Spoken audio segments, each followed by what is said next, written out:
오늘 하나님께서 우리에게 주시는 말씀 요한복음 15장 12절에서 17절 말씀입니다. 요한복음 15장 12절에서 17절 한 절씩 교독하시겠습니다.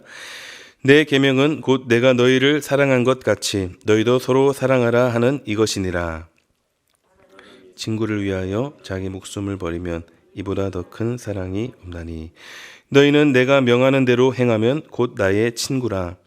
이제부터는 너희를 종이라 하지 아니하리니 종은 주인이 하는 것을 알지 못함이라.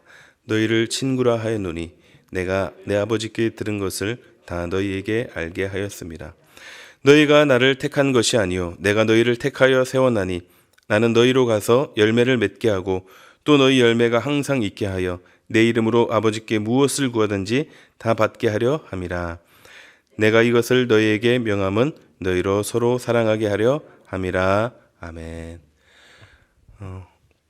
오늘의 말씀은 친구입니다. 친구를 다른 말로 벗이라고 하죠. 벗하면 생각나는 이미지들이 있는데 저는 예전에 어린이 잡지였던 새벗이라는 책이 생각이 납니다. 아마 아시는 분들은 다 아실 거예요. 아는 분들은 이미 조금 세월을 사신 분들이라고 볼 수 있는데 제가 이걸 보니까 1952년도에 발간되어서 비교적 최근까지인 2010년까지 발행이 되었다고 합니다. 오랫동안 어린이들의 좋은 읽을거리였는데요. 저도 어렸을 때 달마다 이제 집에 배송되는 그 책을 놓고 동생하고 먼저 읽으려고 다퉜던 그런 기억도 납니다. 참 그리고 그 책을 좀 아꼈던 것 같아요.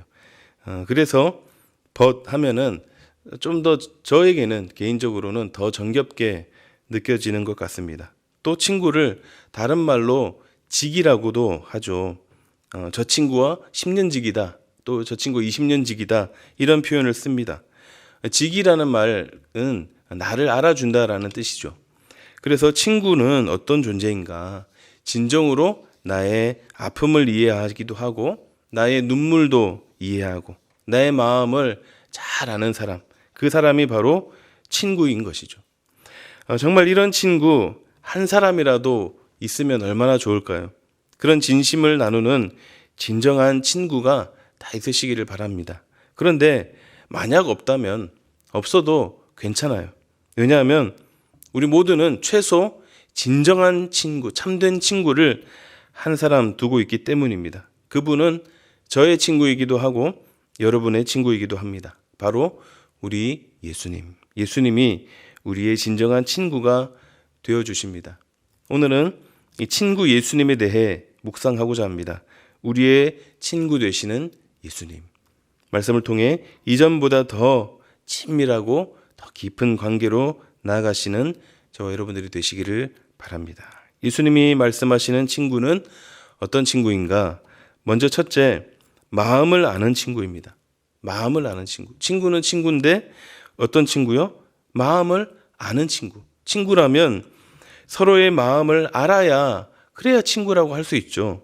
굳이 말하지 않아도 또 알기 힘든 말을 한다 해도 척하고 알아주는 사람이 친구입니다.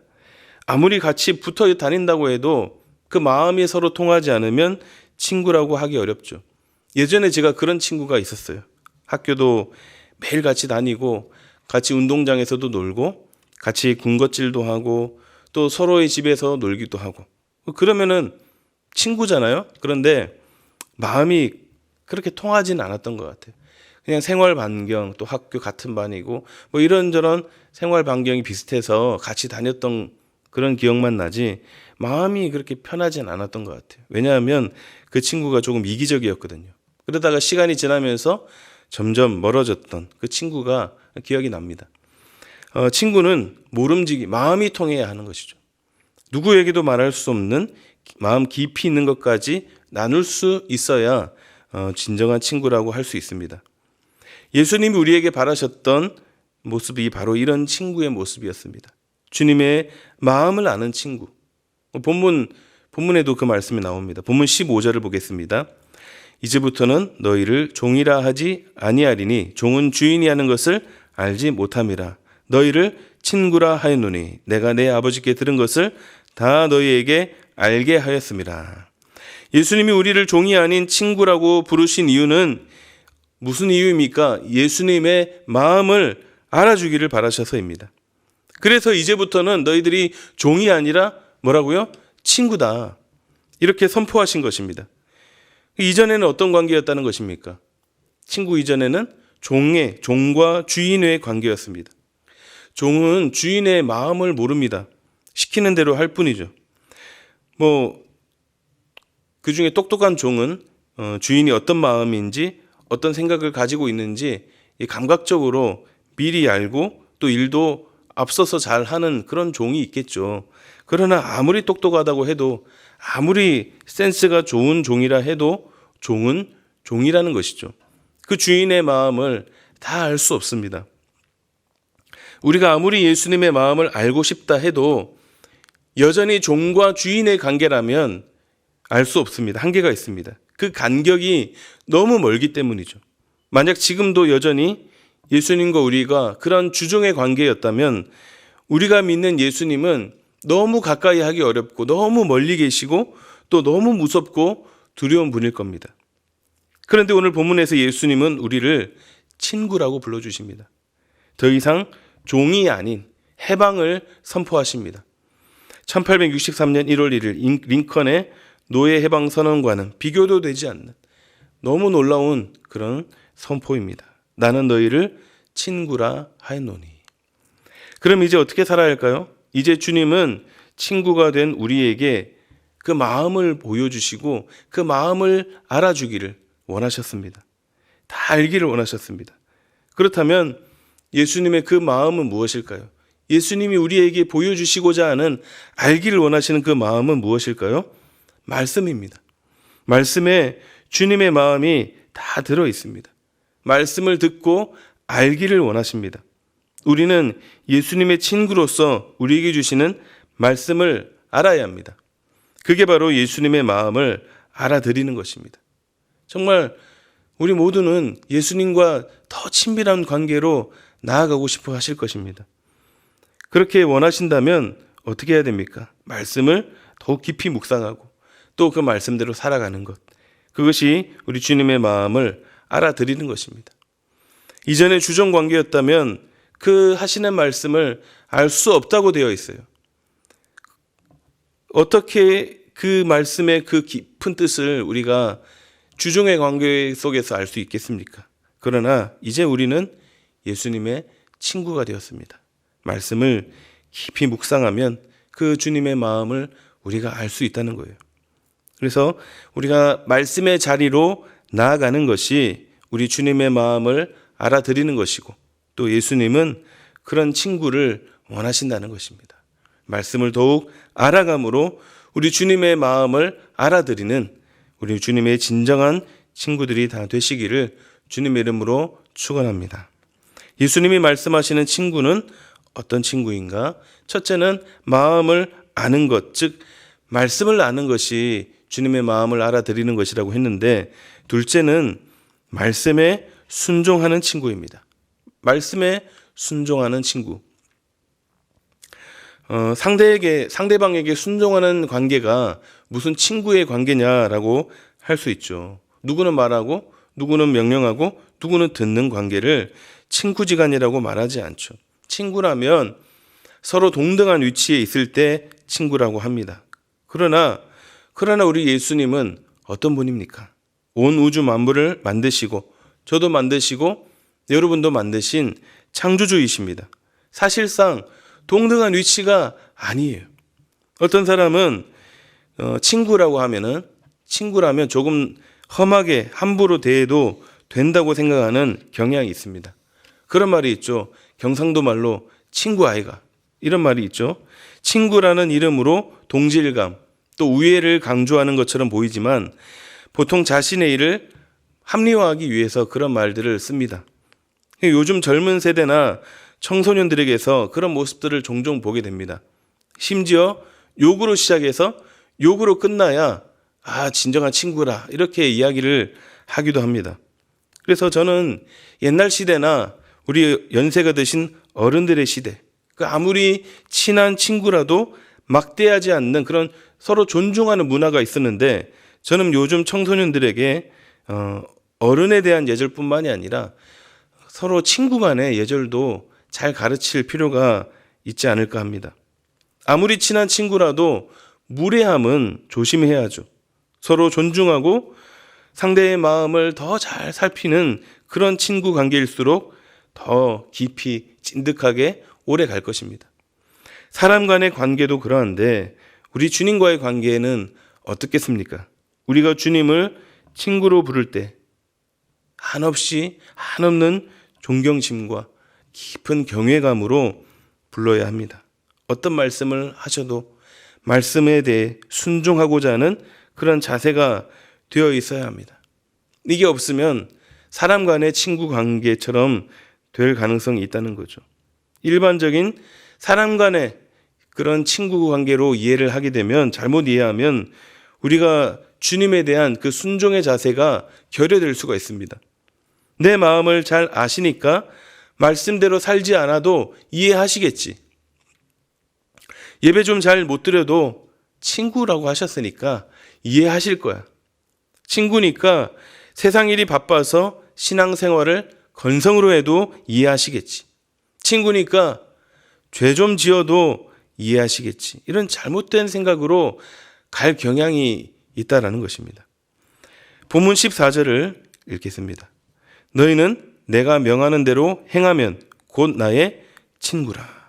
너희는 내가 명하는 대로 행하면 친구라는 것입니다. 예수님의 친구가 되는 조건이 있어요. 예수님과 친밀하고 싶다면, 우리 주님과 정말 가까운 그런 친구가 되고 싶다면 어떻게 해야 됩니까? 말씀대로 살아야 된다라고 합니다.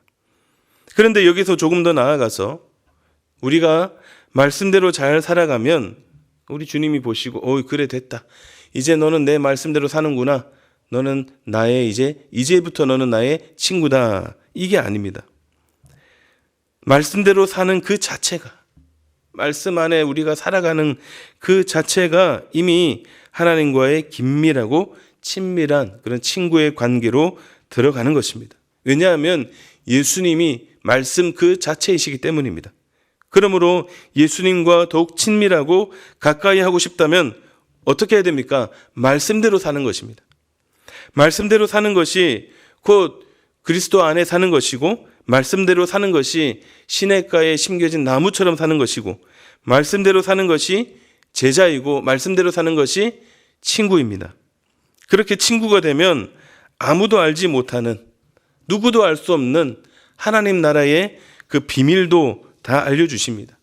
그 비밀은 이미 성경 안에 다 기록되어 있습니다. 그리고 깨닫게 하시는데 누구에게 깨닫게 하십니까? 친구인 친밀한 자에게 깨닫게 하십니다. 말씀대로 사시기 바랍니다. 친구라고 막대해도 되는 것이 아닙니다. 우리를 친구로 삼아주신 그 주님 앞에 더욱 겸손함으로, 더욱 순종하는 자세로, 오히려 더욱 두렵고 떨림으로 우리의 온 마음을 드리며 더욱 경외함으로 우리 가운데 친밀히 함께 하시고 친밀히 말씀하시는 그 주님의 음성에 더 귀 기울이고 순종하시는 저와 여러분들이 되시기를 바랍니다. 예수님이 말씀하시는 친구는 어떤 친구인가? 마지막 세 번째는 모든 것을 다 주는 친구입니다. 모든 것을 다 주는 친구. 예수님이 생각하시는 친구의 정의는 모든 걸 다 주는 게 친구라는 거예요. 적어도 진정한 친구가 되려면 아낌없이 다 줘야 된다는 거죠. 사람은 두 종류의 사람이 있습니다. 첫째는 테이크 인 테이크의 사람이 있어요. 자기 이익만을 위해 사는 사람입니다. 다른 사람을 이용하고 또 다른 사람이 가지고 있는 것을 빼앗습니다. 이런 사람은 100이면 100 관계에 문제가 생깁니다. 주변 사람들에게 악영향을 끼치고 상처를 주는 사람, 이런 사람을 테이크 앤 테이크의 사람이다 라고 합니다. 둘째는 기브 앤 테이크의 사람입니다. 대부분의 사람들이 여기에 속합니다. 내가 상대방에게 한 만큼 나도 그만큼 받으려고 하는 것. 만약 내가 베푼 만큼 돌아오지 않으면 그때부터 굉장히 불편해지는 거죠. 본전 생각이 나는 거죠. 손해보기 싫습니다. 친구 관계에서도 마찬가지입니다. 아무리 친구라도, 아무리 친한 친구라도 가는 게 있으면 오는 게 와야 된다라고 생각합니다. 심지어 가족 관계라도 그렇죠. 아무리 가족이라도, 아무리 혈연으로 맺어진 끈끈한 그런 가족의 관계라도 받기만 하는 관계라면 한계가 있어요. 내가 준다면 받으려고 하는 것. 그건 가족 간의 문제도, 가족 간에서도 우리가 발견하게 됩니다. 결혼할 때도 이런 갈등이 많이 일어나죠. 실제로 결혼 직전 혼수 문제로 깨진 커플을 본 적이 있습니다.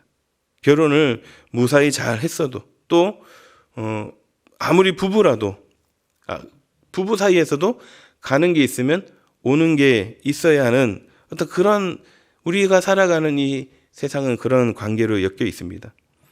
이건 사람의 본성인 것 같아요. 고칠 수 없습니다. 그래서 예수님도 그런 우리를 잘 아시고 뭐라고 말씀하십니까? 남에게 대접을 받고 싶으면 어떻게 하라고요? 너도 먼저 남을 대접하라. 남에게 대접받고 싶으면 대접하는 것. Give and take. 우리 안에 뿌리 깊이 내린 하나의 본성이 아닐까 합니다.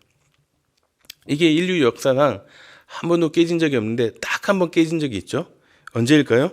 이 give and take가 깨진 적이 있습니다. 바로 초대교회 때 모든 것을 서로 나누고 통용했던 그 시절. 물론 오래가지는 않았지만 그래도 정말 기적과 같은 일이 일어났던 거예요. give and take. 이 문제는 안타깝지만 해결이 안 됩니다. 모든 사람이 가지고 있는 문제입니다. 세상에 공짜는 없다. 명제인 것 같아요. 정말 그래요. 대가 없는 호의란 없습니다. 아쉽지만 그래요. 그런데 이 문제를 해결하신 분이 있는데 누굽니까? 우리 예수 그리스도. 예수님은 기브의 삶을 사셨습니다. 모든 것을 다 주신 사랑. 우리 본문 13절을 읽겠습니다. 함께 읽겠습니다. 사람이 친구를 위하여 자기 목숨을 버리면 이보다 더 큰 사랑이 없나니. 세상에서 자기 목숨보다 소중한 것은 없죠. 목숨은 제일 마지막에 내놓을 수 있는 것입니다. 목숨을 버릴 수 있다는 것은 그것 말고 그 모든 것, 다른 모든 것들도 다 버릴 수 있다는 뜻입니다. 우리 예수님은 그런 삶을 사셨습니다. 그 높으신 신분과 특권을 버리시고 낮고 비천한 인간의 모습으로 오셔서 이 땅에 계실 때도 기브의 삶을 사셨고 마지막 십자가에서 숨을 거두시기까지 그렇게 모든 것을 다 우리에게 주신 분입니다. 왜요? 우리와 친구 되기 위하셔서. 그리고 우리에게 요구하십니다. 내가 너희를 사랑한 것 같이 너희도 서로 어떻게 하라고요? 사랑하라. 내가 너희를 사랑한 것처럼 너희도 서로를 사랑해라. 예수님이 우리에게 요구하시는 것은 예수님처럼 기브의 삶을 살라는 것입니다. 사실 힘들죠. 불가능에 가깝습니다. 그러나 제자들은 해냈잖아요. 그렇게 부족해 보이고 약해 보였던 제자들인데 그렇게 살았습니다. 목숨을 버리면서까지 친구 예수님을 위해 희생했습니다. 모든 것을 내어주신 그 우리 예수님의 사랑, 그 사랑을 닮아 우리도 그렇게 살아가야 합니다. 우리 힘으로는 불가능하죠. 그래서 그렇게 살 수 있도록 우리를 도우십니다. 우리에게 모든 것을 다 주신 예수님, 심지어 생명까지, 목숨까지 내어주신 우리 예수님의 그 사랑을 기억하면서 이제부터는 나도 받기만 하는 것이 아니라 나도 받은 것을 기꺼이 주는 자리까지 나아가시는 그런 주님과의 더욱 친밀한 친구의 관계로 나아가시는 우리 모든 성도님들 되시기를 주님의 이름으로 축원드립니다. 아멘. 말씀을 정리하겠습니다. 오늘의 말씀은 친구 예수님입니다. 예수님의 친구는 어떤 사람인가? 예수님이 말씀하시는 친구는 마음을 알아주고 또 말씀에 순종하고 모든 것을 주는 사람입니다. 이제는 우리가 주님의 진실된 친구가 되어야 합니다. 우리 주님과의 친밀한 사귐이 날마다 깊어지는 우리 모든 신실한 주님의 친구들이 다 되시기를 주님의 이름으로 축원합니다. 아멘. 함께 찬양하고 기도하도록 하겠습니다. 주 사랑이 나를 숨쉬게 해.